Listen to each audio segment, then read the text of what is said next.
Brother, mimi ni wa kiume, ona. Mimi ni wa kiume, sawa? Ukiona mwanaume analia, ukiona mwanaume analia,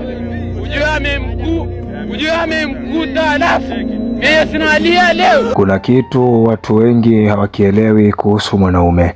Mwanaume akilia usimcheke, usimwambie hana nguvu, kwa sababu mara nyingi mwanaume halilii kwa sababu ya maumivu madogo, analilia kitu kilichomvunja ndani kabisa.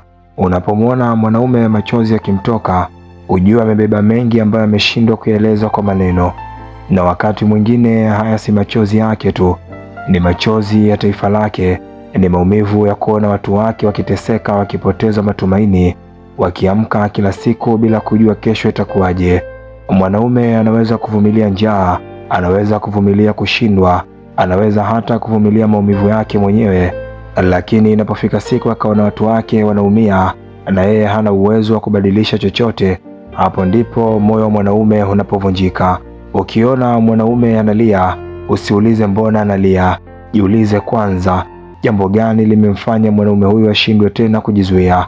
Kwa sababu mwanaume akilia, ujue limefika jambo. Alizoma Voice, tafakuri za maisha. Ukimaindi poa tu.